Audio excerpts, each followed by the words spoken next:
Hello, this is Mike Meekhof with M7 Sports, and today we'd like to thank you for tuning in to Meekhof Prime Time, a brand new uh, show we plan on doing every Monday and Wednesday night at 8 o'clock p.m. And we plan on tackling the key issues with high school sports, as well as the best and the worst moments.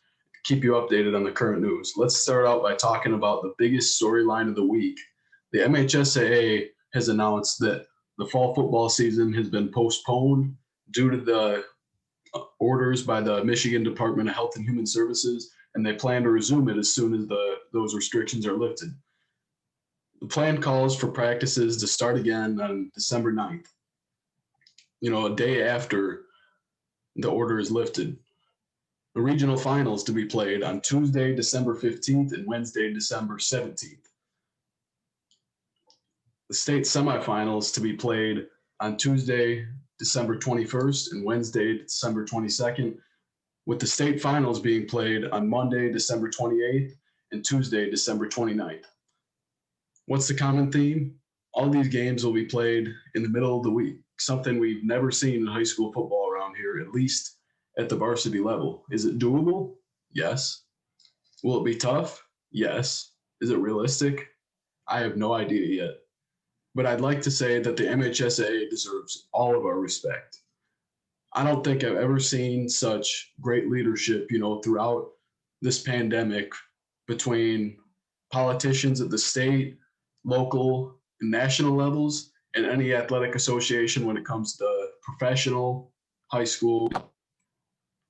They're doing everything they can to give these kids the best possible high school experience. Well, at the same time, they're following every executive order that's came through, whether they liked it or not.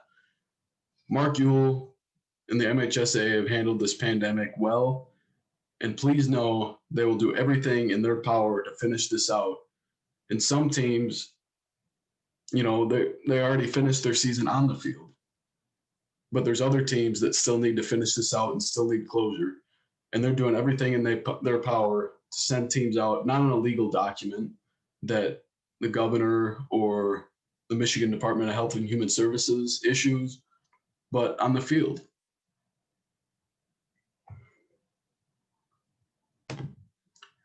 Next, we'd like to welcome athletic director and head basketball coach for Muskegon High School, Keith Guy, to talk about the sudden impact of the postponement on Big Red on sports and what it means for the upcoming high school basketball season. Coach Guy, how are we doing? Doing good, Mike. How you doing? Good. So first off, I wanted you to ask you your thoughts of the 3-week postponement of athletics in our state. What does this mean for both football and basketball in the Big Reds community? Well, it's big. It's of course it's going to affect kids in a big way that a lot of people just don't understand. But I get it. I think we have to do what we can to kind of control this virus, who definitely is taking its toll on our society, and so we have to do what we have to do, and hopefully we'll take this 3-week pause to get out in front of this thing and do what we're supposed to do to hopefully get the numbers to go in the right direction. So what do you think will end up happening with the rest of the football season? The MHSAA released their plan today. Is the plan realistic, you think, or is it a false sign of hope? Like, what would you do if you were in their position? Well, Mike, I'm an optimist, so I'm going to say I think it's going to happen, and until I'm told it's not. I think they're doing all that they can do at this point. And I think they want to get it in, but there are guidelines and things that they have to follow. And but I do think if I don't know if there's anything else they could do. I mean, they could easily say right now that they're not going to have it, and there'll be a lot of broken hearts there. And they're at least trying to have it and giving some type of hope uh, to a situation that's a bad situation all the way around. So I think they're doing what they can. I mean, it reminds me of back when we were, in the spring, we were getting ready to play for. I mean, in the winter, we were getting ready to play for a district championship, and we were holding out hope to play, and we got shut down, and they had to do what they had to do, but they did try, and I can appreciate the effort. My next question kind of has to do with that. You guys had prematurely end your season last year. Just talk about your emotions after that decision was made final, and how important is it to finish the season this year? What steps do you think can be taken to make sure that happens?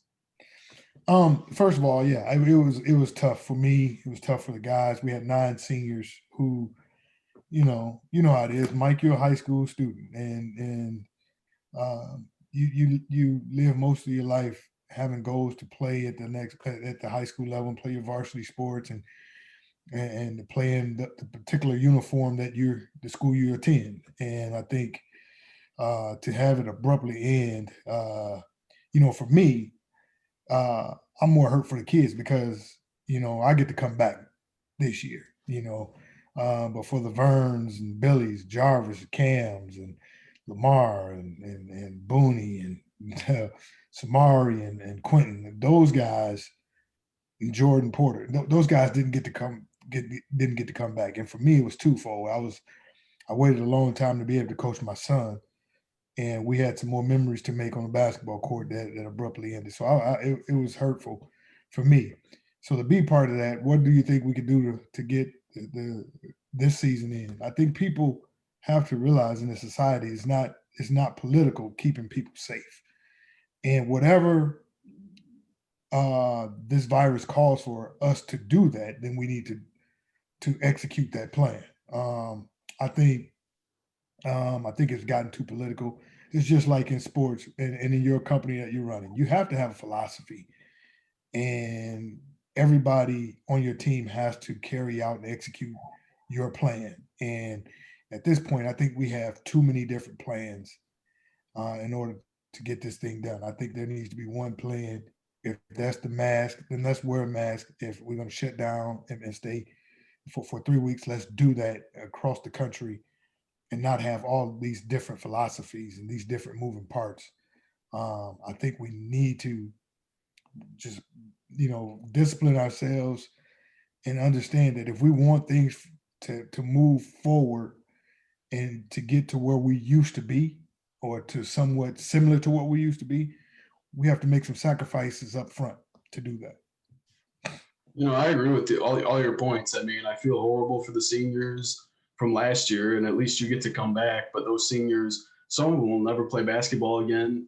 Some of them go on to the next level, but they'll never have that experience and that chance of a championship that they had in high school. And I agree with that. We need to do our part, especially over these next 3 weeks, to give these seniors the chance to finish out their football seasons and to start basketball on the right foot.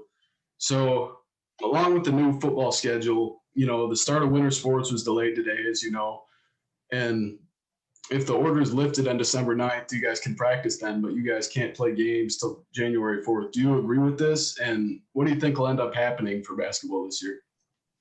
You know what, Mike? I wholeheartedly agree with it because I just didn't want us to come back on the 8th or the 9th and we play a game in less than a week. I mean, when we're talking about what's best for kids, that situation wouldn't have been best for kids when we're talking about injuries to sit them out for 3 weeks and without any, because we could start playing games the very next day if we wish to. I'm glad we kind of moved it back to the 4th, and we can still get 20 games in. We just might have to play 3 games a week, and I'm good with that as well. But I think it gives you an opportunity to not only take your time and get some guys in shape and get their bodies acclimated to basketball, but also it also lets the football and the winter sports have closure, and then be able to pick up the second sport, which is whatever, wrestling, basketball, what have you. And so I'm all for it. I think it gives kids an opportunity to finish what they started in the fall and then start something new in the winter.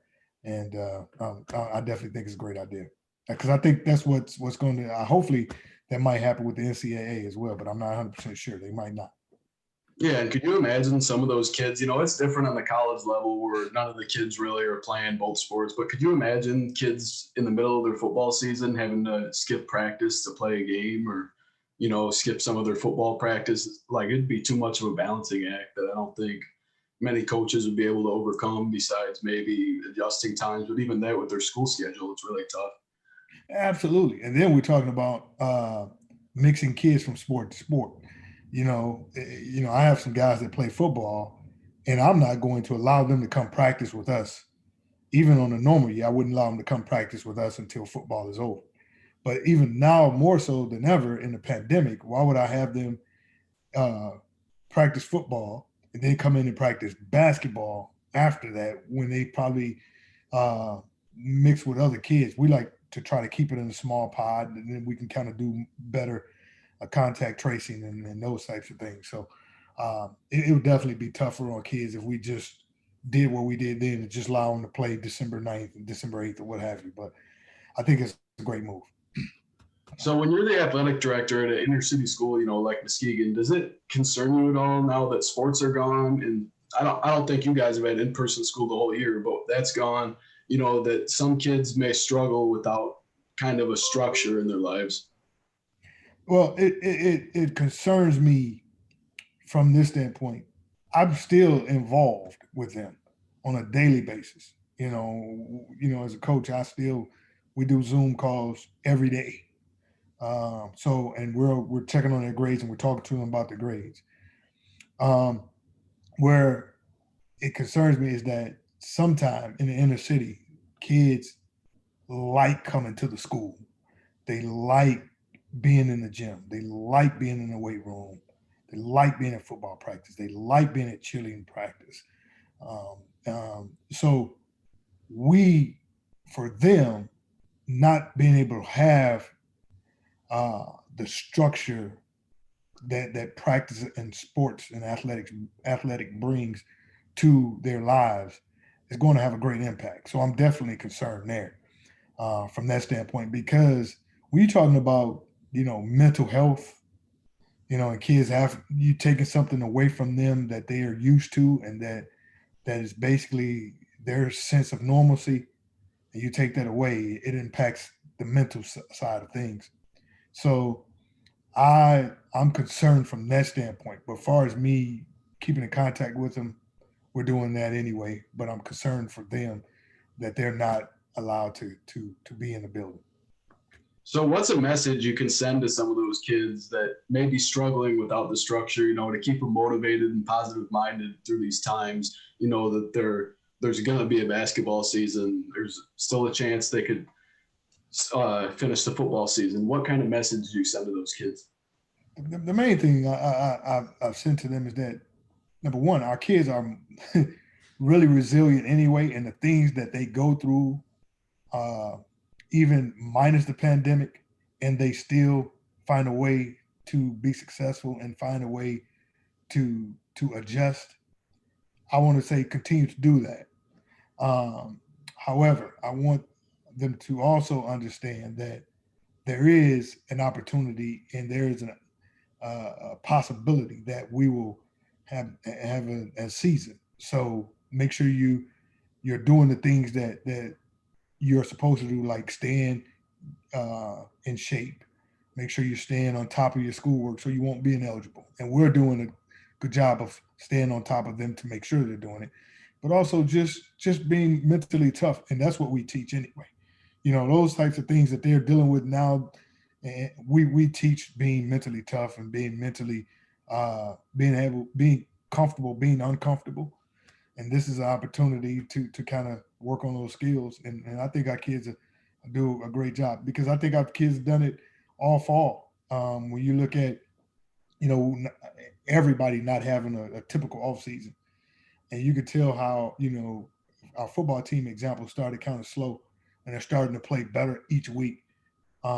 Is because of, those tough kids and our coaches, great coaching staff who's doing a good job of not skipping steps in order to win games, and making sure that the kids' mind and their bodies are taken care of first and foremost. All right. Thanks, Coach. Always good to talk to you. We really appreciate it. Best of luck this year. Hey, man, appreciate it. And you stay safe. Yep, you too. You bet. So now we've had our M7 Sports Gridiron Player of the Year fan vote open for a little over a week now. So you still have till November 24th to vote if you haven't done so yet. Remember, you can only vote once, And the winner of the fan vote isn't the winner. That's the biggest misconception that most people have. The winner of the fan vote is not the winner. The top 5 from the fan vote get an M7 Sports t-shirt and a certificate, and they get put into the poll that will be voted on by media and coaches in our area to decide the winner. So we have some new results for you right now. So let's get to it. Tyrese Oaks is in first place from Muskegon with 471 votes, followed by Brady Rose in second place with 417 votes. Marco Fields in third place from Reese Puffer with 356 votes. Gavin Reeves from Fruitport with 279 votes. Tommy Cartes from Muskegon Catholic Central with 259 votes. Jacob Haynes from Whitehall with 229 votes. Austin Hawkins from Holton with exactly 200 votes. Steve Reddy from Spring Lake with 179 votes. Gage Lamidline from Oak Ridge with 144 votes. Brendan Panucci from North Muskegon with 129 votes. Blake Bosma from West Ottawa with 62 votes. Joel Emery from Urbana with 61 votes. Drew Collins from Montague with 58 votes. Gabe Prado from Hesperia with 57 votes. Braden Karskaden from Hart with 38 votes, and Owen Worthington from Grand Haven with 22 votes. Remember, there's still time to vote, so if you haven't done so already, please do so, and we will announce the top 5 finishers in our next episode, so please stay tuned.